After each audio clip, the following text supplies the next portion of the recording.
The late afternoon sky stretched endlessly over the Montana plains, its amber light sliding across the tall, brittle grass like a slow-moving fire.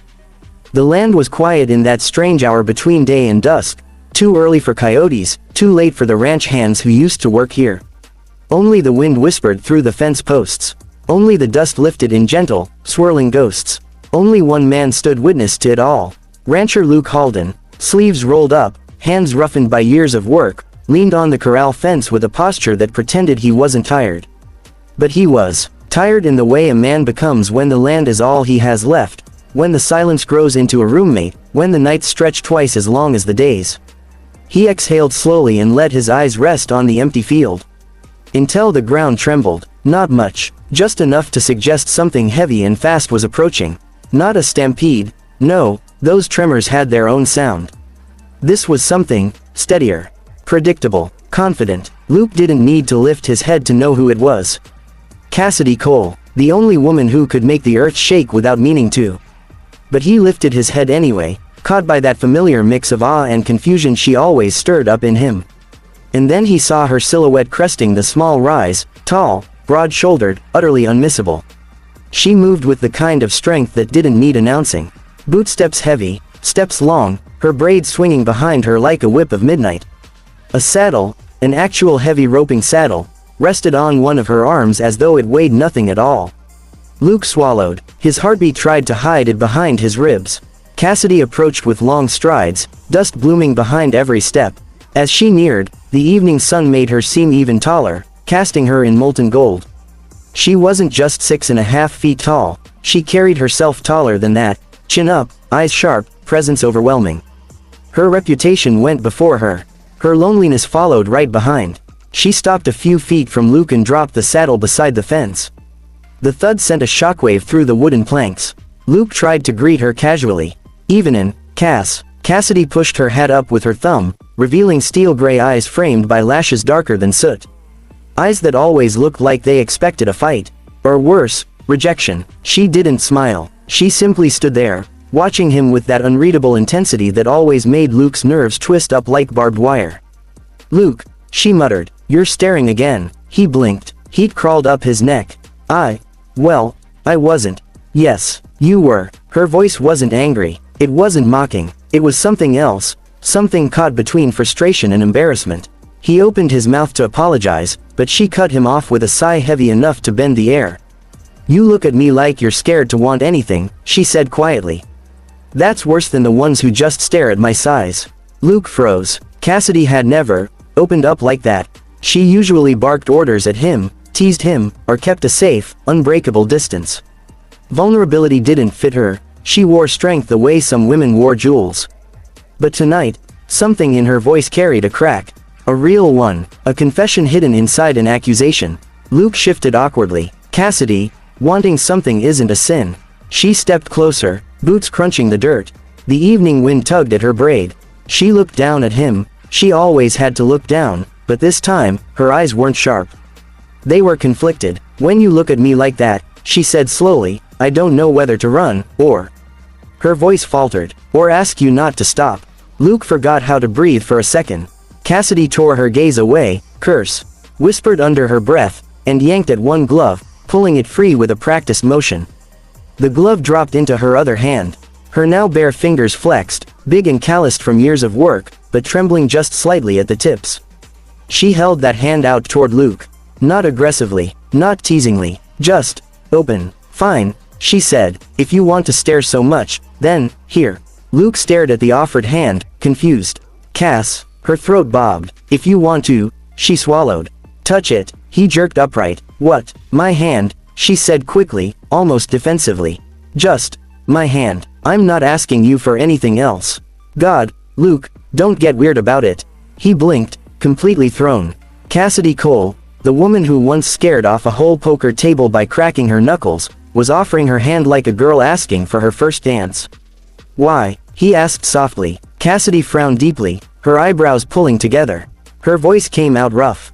"Because no one ever touches me unless they're scared, or daring each other, or proving something." She lifted the hand farther toward him. "And you, don't look scared. Just lonely. So go on." Luke looked at her hand again. Big, strong, capable of breaking a man in half. But right now, trembling like a leaf caught in a quiet breeze. Slowly, carefully, Luke reached out. His fingertips touched her palm. Just barely. Cassidy inhaled like she'd been struck by lightning. Luke tried to pull back, startled, but she stepped closer instinctively, as though chasing the warmth. He pressed his hand into hers fully now. For a moment, they both just stood there, her towering, him smaller but steady, hands locked together between them like a fragile treaty. Her skin was warm, her breath hitched softly, her eyes widened, not in fear, but in wonder. He whispered, "Cassidy, you're shaking." Her voice came out barely audible. "No one's ever touched me gentle." Luke's chest tightened painfully, a woman powerful enough to lift a bull, shivering from a man's cautious touch. He closed his fingers around hers, not squeezing, just anchoring her. She looked up at him, something awakening behind her eyes, something fierce, hopeful, and terrified all at once. "Luke," she whispered, "don't let go yet," and for the first time in years, Luke realized he didn't want to. He didn't want to at all. The night came fast on the plains, faster than Luke remembered, faster than he was ready for. The last streaks of sunlight bled out over the horizon while the first evening stars prickled into existence, cold and bright. A coyote howled somewhere far away. The ranch felt emptier than usual but not quiet, not anymore. Not since Cassidy had taken his hand. The ghost of her touch still lingered in his palm, warm, heavy, unforgettable. He rubbed his thumb over the spot again and again as he walked toward the barn. The old wooden structure rose in front of him like a sleeping giant under the moonlight. Lanterns glowed faintly inside. He had left them burning earlier, forgetting completely amid the shock of what had happened. He pushed the door open. Cassidy was there, but not how he expected. She sat on a hay bale, elbows on her knees, her enormous frame hunched forward slightly, almost as if she were trying to make herself smaller. Her braids spilled over her shoulder. Her head lay tossed beside her boots. She stared at the lantern flame, her face half lit, half shadowed. She didn't turn when he entered. Luke's heart tightened. Something was wrong. He shut the door gently behind him. "Cass." She didn't look up. Her fingers twisted together, fidgeting, a strange sight coming from a woman who could wrangle a wild steer with her bare hands. "You didn't run," she said quietly. "Run?" Luke blinked. "That's what people do," she answered, voice tight. "When they realize I'm not normal." Luke stepped closer. "Cassidy, no one's normal out here. Not on this land. That's not what I mean." She finally turned toward him, eyes vulnerable in a way he had never seen. "Luke, I scared you."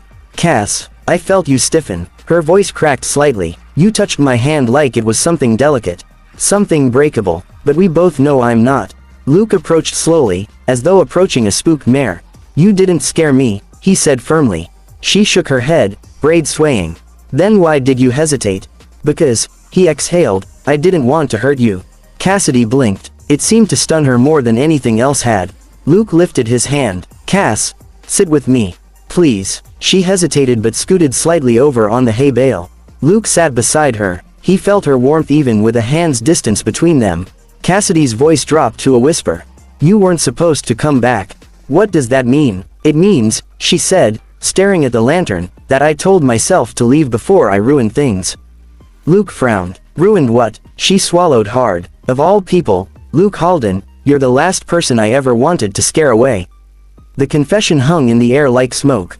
Luke's heartbeat stumbled. He sat quietly for a moment before speaking. "Cass, do you think so little of yourself?" Her jaw flexed. "I think realistically. I'm taller than most men. Stronger than them, too. I don't fit in. I never have. That doesn't make you unworthy." She let out a soft, humorless laugh. "Tell that to the last 3 men who ran off the moment they saw me stand up." Luke's fingers curled into his knees. They had hurt her more than she'd ever admit. And suddenly, Luke understood. Her boldness, her roughness, her loneliness, her guarded tone, it wasn't arrogance. It wasn't pride, it was armor. The same kind of armor he wore, just shaped differently. He reached out, pausing only when she visibly tensed. But he didn't pull away. Instead, he placed his hand gently on top of hers. Her huge fingers stiffened beneath his, then slowly relaxed. "Cassidy," he said softly, "tell me the truth. Why did you come back here after earlier?" She stared down at their joined hands. "Because," she whispered, "I didn't want you to think I'm some creature." Luke shook his head. You're not. Her breath trembled. Then what am I? He shifted closer, voice low and steady. You're the strongest person I've ever met. And maybe the kindest. And the loneliest. She jerked her gaze sideways toward him, stunned. And then he asked the question she had never heard before. Cass, what do you want? Her throat bobbed. Her fingers twitched under his like she was fighting herself. Finally, she whispered, for once, I want a man not to look away. Luke's chest tightened painfully. I'm not looking away, he said. He moved closer, slowly, giving her time to pull back. She didn't. Instead, she exhaled shakily, leaning into him by a fraction. Even that fraction felt immense. Her weight, her presence, her vulnerability pressing into the space between them. Luke, she murmured, you need to understand something. She looked down as if ashamed. I don't know how to be gentle. I don't know how to be soft.